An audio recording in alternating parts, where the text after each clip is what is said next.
Vamos agora falar da situação do Amazonas. Os cientistas que previram o colapso no sistema de saúde de Manaus por causa da Covid-19 alertam para uma terceira onda do coronavírus na capital amazonense. Eles dizem que a região precisa entrar em um novo lockdown. Nós vamos tentar entender melhor o que se passa em Manaus, o que se passa no Amazonas, os riscos de um novo avanço da pandemia por lá, com um dos pesquisadores que fizeram o alerta, o Lucas Ferrante, que é biólogo, doutorando do Programa de Biologia do Instituto Nacional de Pesquisas da Amazônia. Lucas, bom dia, obrigado pela entrevista.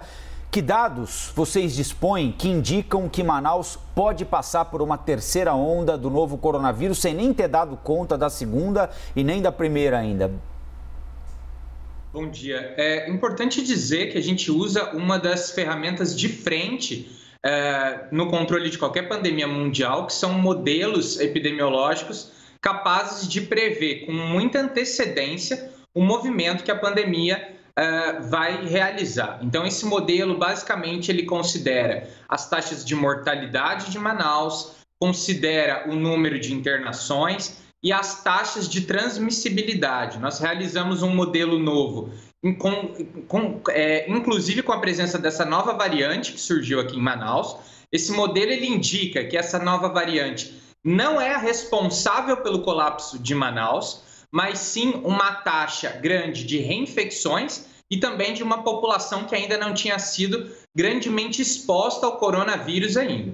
Então, o que nós podemos dizer até esse momento para Manaus é que essa nova variante ela se tornou predominante na população no meio de janeiro apenas, não sendo a responsável por essa segunda onda, mas assim como nós já tínhamos previsto desde agosto do ano passado que essa segunda onda iria acontecer, isso foi exatamente pela falta de aplicação de um isolamento social rígido o suficiente, relaxamento das medidas restritivas que culminaram nessa segunda onda aqui em Manaus.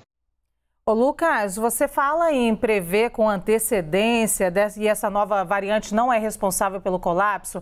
A gente tem informações muito desencontradas de Manaus acho que desde o início da pandemia, mas no segundo semestre muito mais, a ponto da gente entrevistar pessoas que diziam que Manaus alcançaria a imunidade de rebanho.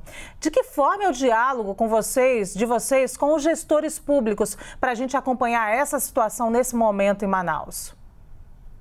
Perfeito. Nós chegamos a fazer algumas apresentações dos nossos resultados ao Ministério Público Federal. Chegamos a instar a necessidade, inclusive, de uma judicialização para um bloqueio imediato de Manaus no mês de outubro. Chegamos a participar de uma audiência pública na Aleã, onde nós apresentamos esses modelos epidemiológicos, anunciando essa segunda onda, e isso foi negado por todos os tomadores de decisão. A negligência dos tomadores de decisão de Manaus foi muito clara, onde eles apontaram que não acreditavam que Manaus poderia passar por uma segunda onda. Inclusive, isso foi negado pela própria presidente da FVS, na época, a doutora Rosemary, que chegou a falecer o mês passado por Covid-19.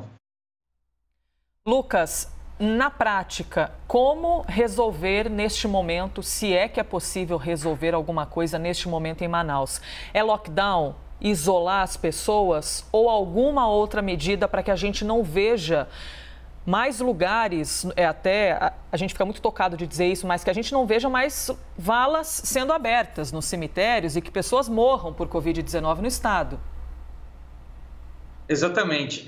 O caso de Manaus ele é muito específico porque ele é uma negligência das 3 esferas. A primeira negligência a gente vê pelo governo federal, que não fechou aquele consórcio da produção de vacinas. Então, hoje nós temos uma capacidade de vacinação no Brasil muito pequena. O segundo é do negacionismo do governador do estado do Amazonas, que não tem adotado medidas restritivas rígidas, em parte porque não se tem um auxílio emergencial para corroborar com a participação da população, que deveria vir também via governo federal. Então, a negligência dessas 2 esferas é muito grande, propiciando a situação de Manaus. O caminho agora para resolver esse problema é estender o auxílio emergencial para a região, onde deve-se implementar imediatamente um lockdown com participação de mais de 90% da população ficando em restrição, concomitantemente vindo com uma campanha de vacinação massiva, onde nós devemos imunizar a maior parte da população de Manaus, em torno de 70%, 80%,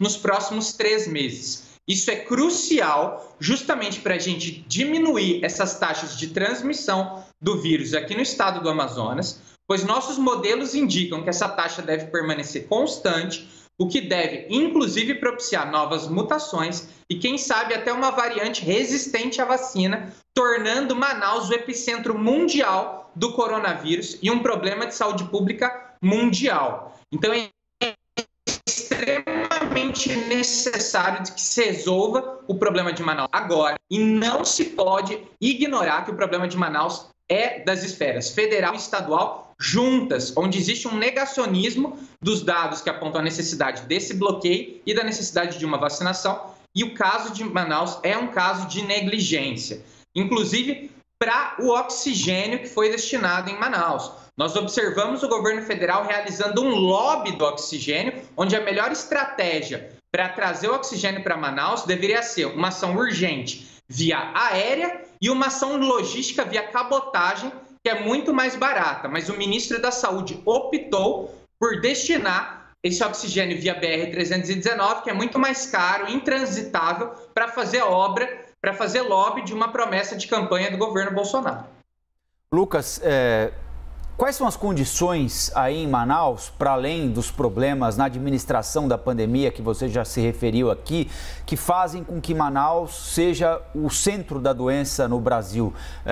Foi na primeira onda, na segunda onda e agora com a perspectiva de uma terceira onda. Para além dos problemas da gestão, quais são as condições que o coronavírus encontra aí no Amazonas, mais especificamente em Manaus, que facilitam a propagação tão rápida e tão violenta da doença?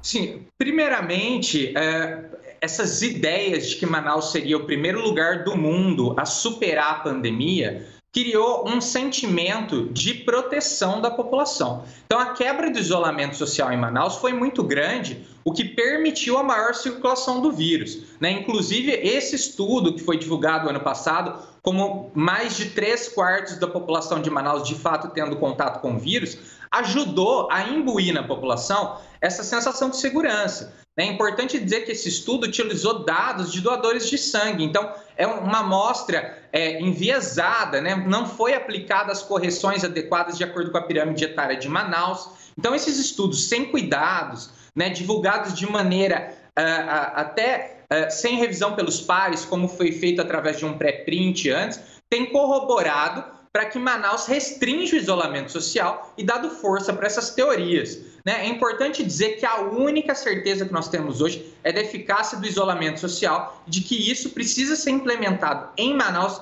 imediatamente para frear essa terceira onda. Lucas Ferrante... Perdão, Luciana. Por favor, agradeça, Elisa, por favor. Me deram um recado aqui, eu que fiz errado, viu, Luciana? Mas Lucas Ferrante, perdão, biólogo, doutorando do Programa de Biologia do Instituto Nacional de Pesquisas da Amazônia. Muito obrigada, viu, pela gentileza da entrevista. Eu que agradeço a vocês e é muito importante que nesse momento se cobre do governo federal a extensão desse auxílio emergencial e de uma campanha de vacinação massiva para Manaus, porque fica evidenciado a negligência do presidente Bolsonaro e também do ministro Pazuello com a situação de Manaus. Agradeço a todos e vamos manter o isolamento social. Bom dia.